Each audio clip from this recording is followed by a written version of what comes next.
I'm Margot Escott, and I'm the host of Improv Interviews, and today I'm so excited to have a really special guest and friend. Today we're going to be talking to Amy Burge, whom I met last summer at a Jimmy Carrane workshop. We also have a mutual friend and teacher, and that's Stacy Smith.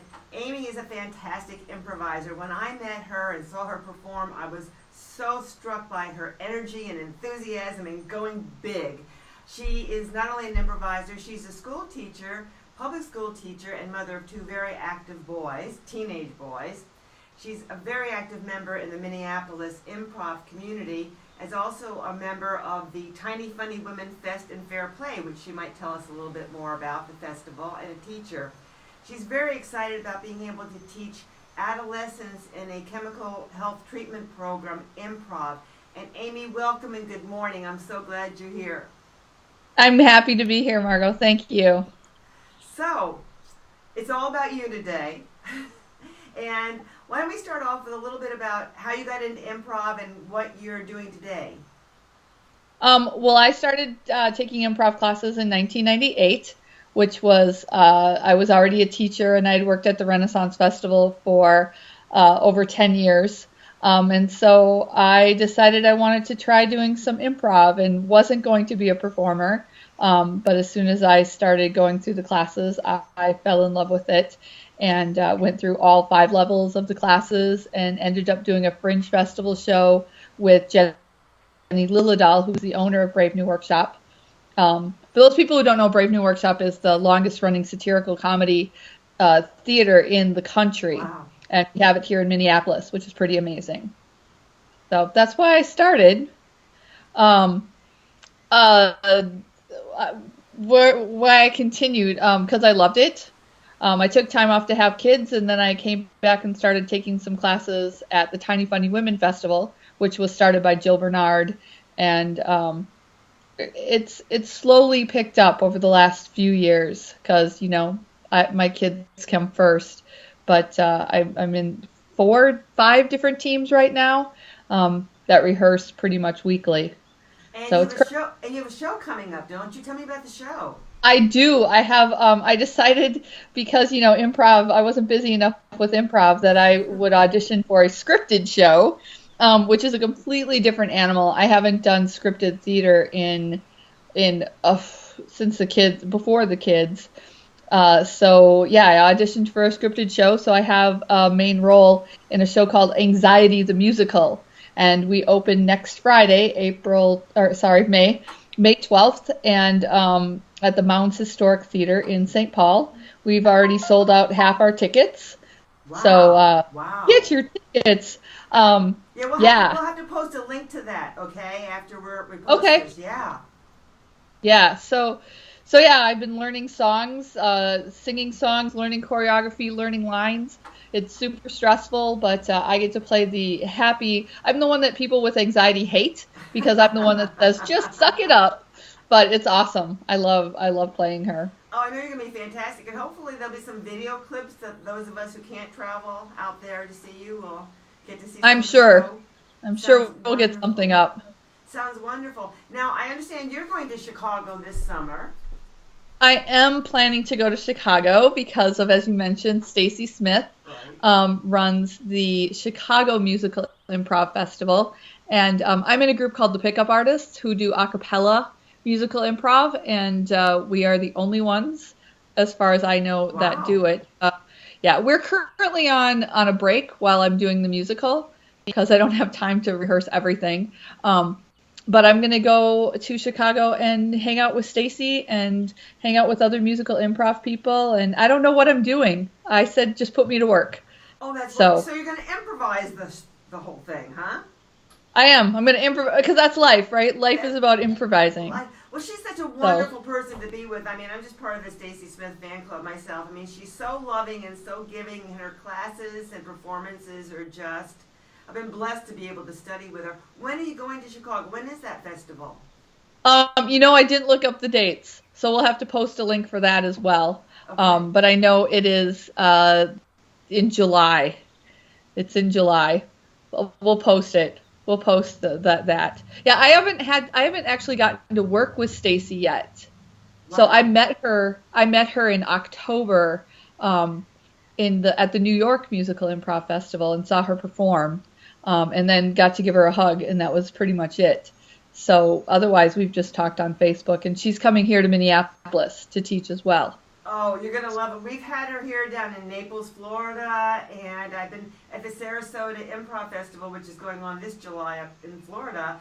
I've studied a couple of times with her, and she's so much fun, and you learn so much. So I'm excited. I have a huge improv crush on her, so yeah. Me too. Yeah.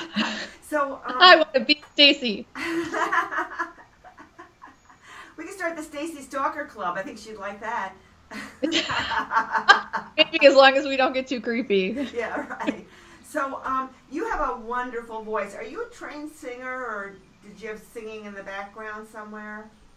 I am, besides, school choir, I'm pretty much self-taught. It's funny because my girlfriend asked me yesterday, like, where did you learn to sing? And I'm pretty much like just mimic and practice songs and try to do what other people do.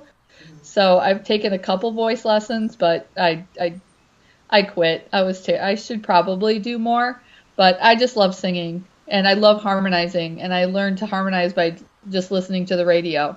Oh, that's such a gift. So I love to sing, but I'm terrible at harmonizing. And I'm a bass, so I'm a really low voice here. I'm a female bass. But I have. Oh. Yeah. Your mouth moving and I can't hear you. So your a cappella group, boy, I'd love to hear you sing. Right now. Like right now, sing. What do you want me to sing? Oh, well, let's pick. Can I give you an endowment and you'll sing? Sure. Okay, sure. Shoes. I was walking down the street trying to find myself. Everybody looks at me and I just tell myself I've got it all together. I'm all right. There you go. Bravo! I love it. That's great. That's really improvising. I threw that one out at you. Terrific. So are you using musical improv in the work that you're doing with chemically dependent adolescents at all? We've done a little bit of the improv.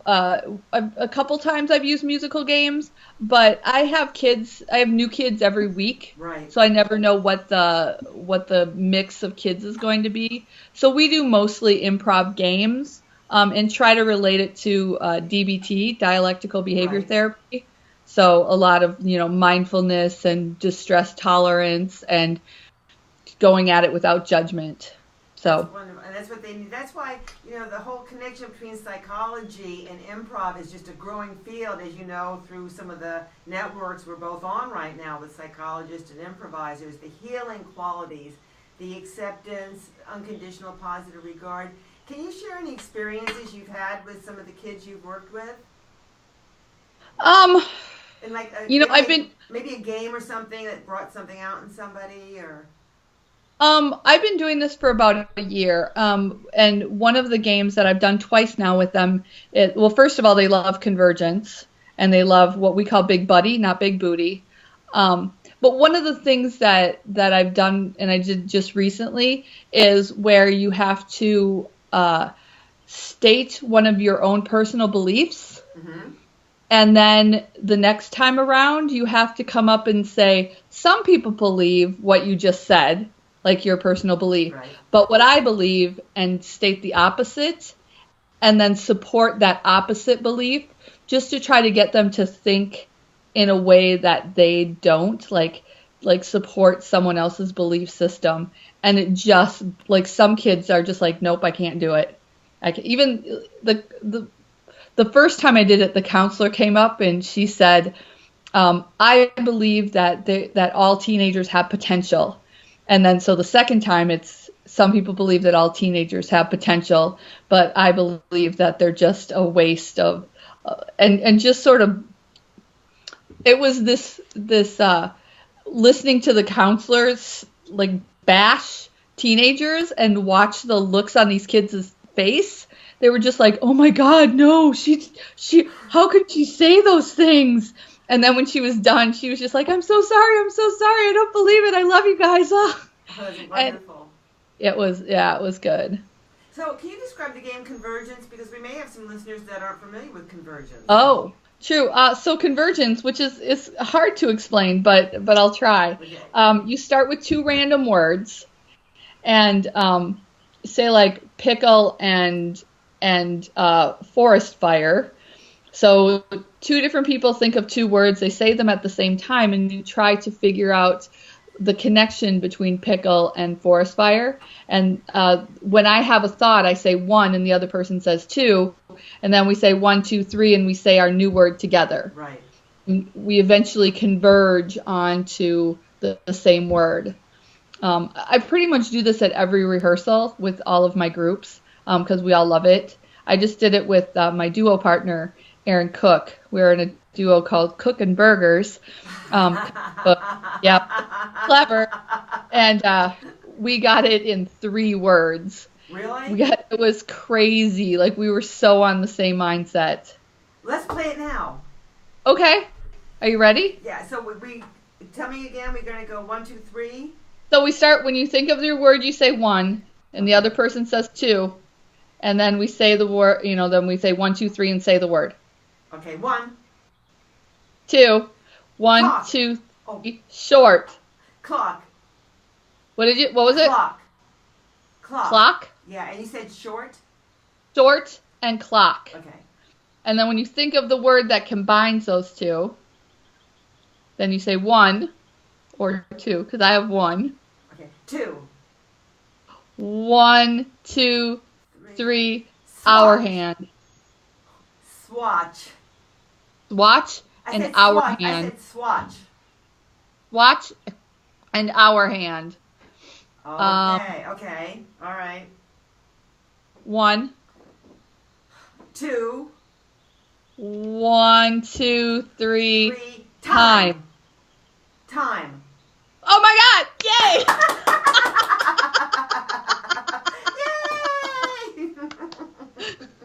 There's a slight delay, but that was awesome. That was awesome. We did it in what?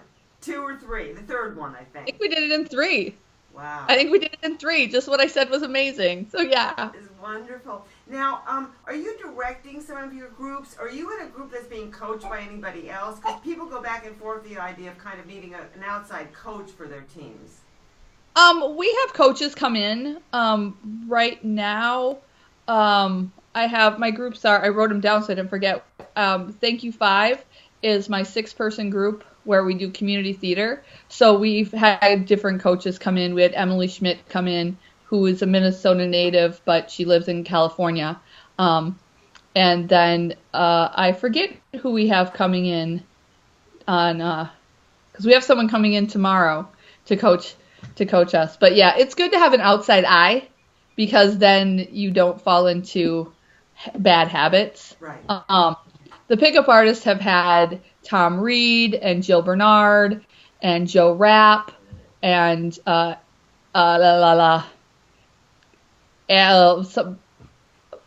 Berkowitz. There we go. Because we've had musical people come in. Uh-huh. We had Amy Engelhart come in from California to do some musical coaching with us, and she also has an improv background. So yeah, definitely having an outside eye is important.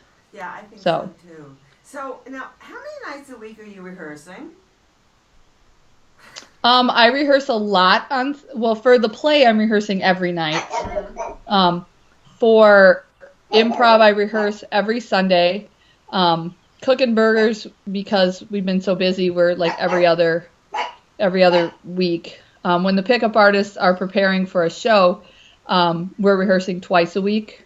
So we try to have twice a week on the calendar and cancel if we have to. So yeah, a lot.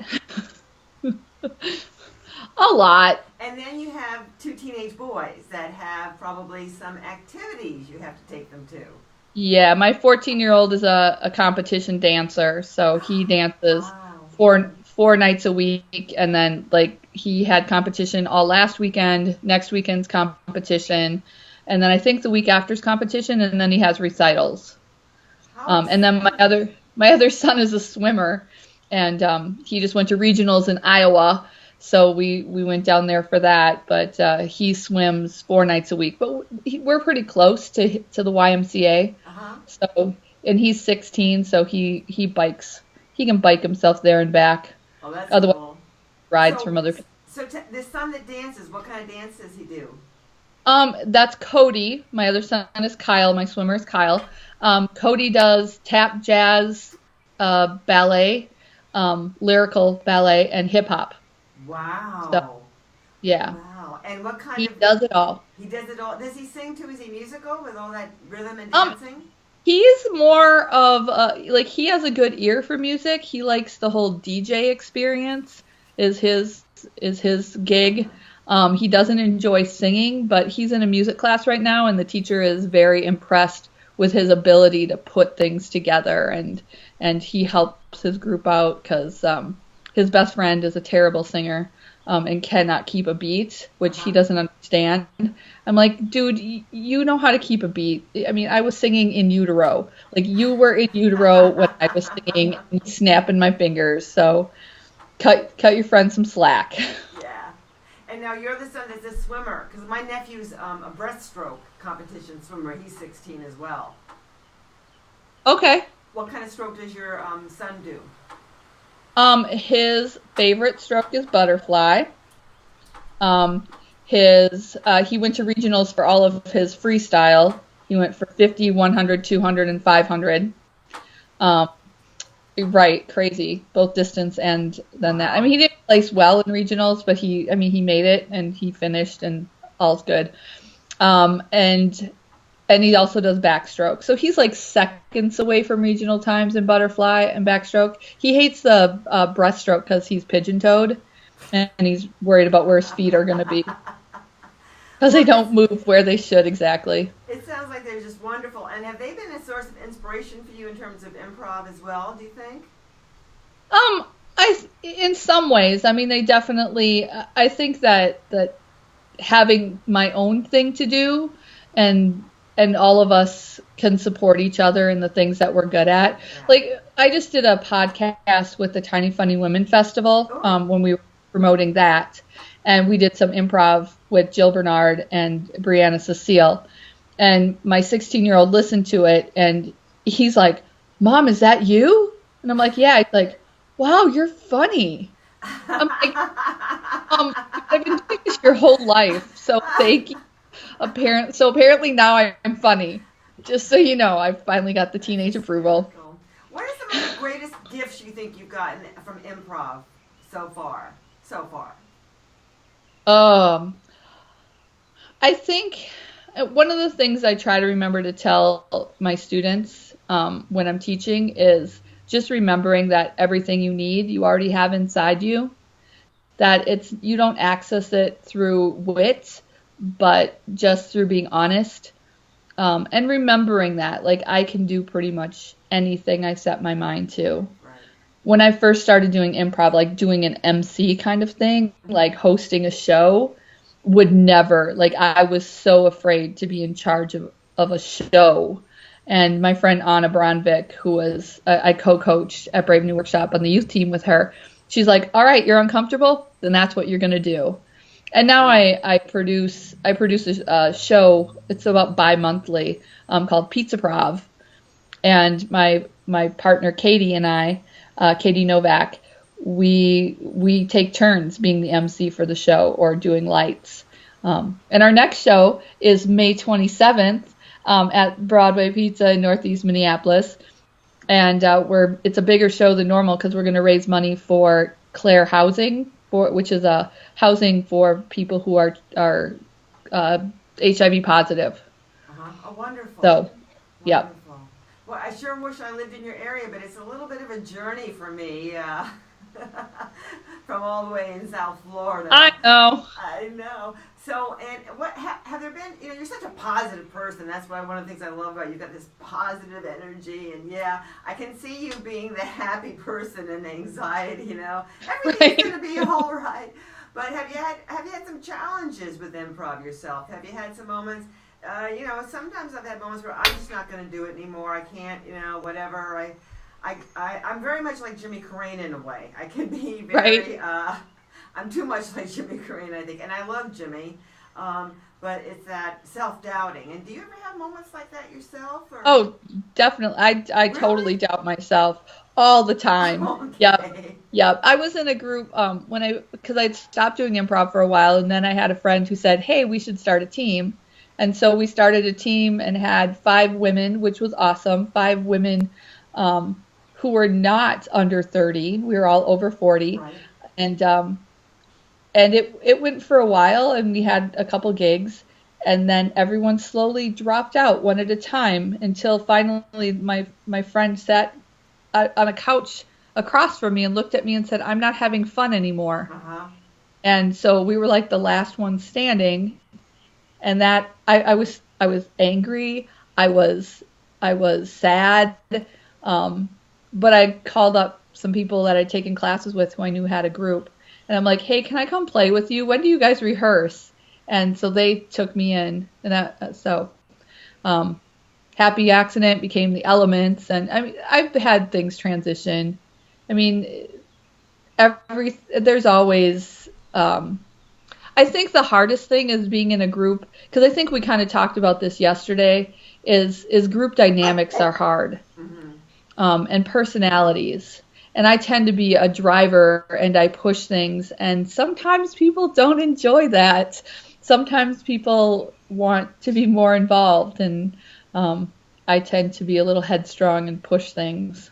So you certainly do, but I'm glad about it. I think it's a good thing. But that reminded me of an anecdote, even though it's not about me. When I first started improvising, I was on this team, and we were in a little old restaurant converted to theater, and I forgot what game we were playing, but whatever it was, I guess I was doing too many things because all of a sudden I was alone on stage and everybody was off stage. And I was so new, I didn't know what to do. Today I would have just done a monologue and be done with it, Well, right. But yep. One of my new idols too, of course, is Susan Messing, and she and Rachel Mason have this incredible YouTube series on improv, and it's all about me. It's hysterical if you get a chance to see it. Right. I need to start. I drive so much because my kids go to school. It's a 20 to 45 minute drive depending on traffic. So I need to start listening to more podcasts in my car. So there's a lot of them out there. Of course, we're on the best right now. Yes, right? So you've been teaching I'll be posting it. I'm sorry? I'll be posting this, of course. Of course. Everyone, listen, I'm famous. Well, you are famous. You're certainly famous in the improv scene. You are. I mean, in Minneapolis, I bet everybody knows your name. Nope. It's like Cheers in the improv Nope, scene. They don't. I mean, I know a lot of people, but I mean, I don't do a lot of main stage stuff. Yeah. But I do a lot of stuff. Yeah. I mean, like, people know the name Pizza Prov, and then they're like, oh my gosh, that's you. I'm like, yep, that's me. So I'm terrible at promoting myself. I just want to do things, and like, I love working with the kids because I see the changes in them. I mean, I love performing, don't get me wrong. I love being on stage, and I love that feeling, but I also love doing things for other people and seeing what improv can do for other people. Well, you're really a social worker as well, a therapist, social worker. You are. You're very conservative. Kind of, yep. Yeah, I see that. But you've been teaching how long again? 20 years or? Yeah, I've been teaching for 20 years, and I only work in alternative schools, alternative programs, and work with at-risk youth. Like, I don't work, the normal kids, they weird me out. Like, I want the kids with a little edge. They're mine. They're my people. And they're the ones that really are so brilliant at improv. You know, I found a lot of people, like, there's a lot of recovering alcoholics and addicts in improv. Of course, there's a lot of active alcoholics and addicts in comedy. But I think it draws that kind of energy. We talk about mindfulness, and improv to me is certainly about mindfulness, and this is what these kids need, I think, too. Yep, definitely. Yep. Yeah, I always find it funny when I see kids. Like, just yesterday we had a bunch of new kids, and they're not quite sure what to do with me when I come in with, like, hey, here we are, okay, yeah. And they're like, this weirdo. And by the end of it, they're like, you're kind of cool. I like you. Yeah, yeah. So. And play is the universal language, and that's really all that improv is about play. Just Definitely. Playing. And I used to do a lot of workshops on healing the inner child. I think I'll burn in therapist hell for that, actually, but healing the inner child through humor and playfulness. Nice. And getting back in touch with that childlike nature, but not the childish, which too often I think all of us adults get into that childish place. I want, I need, and everything like that. Yep. So tell me about what your next step is. I mean, you're doing all of these wonderful events now. You're going to be in Chicago. Do you have any other future goals or ongoing plans that are you going to make it up as you go along?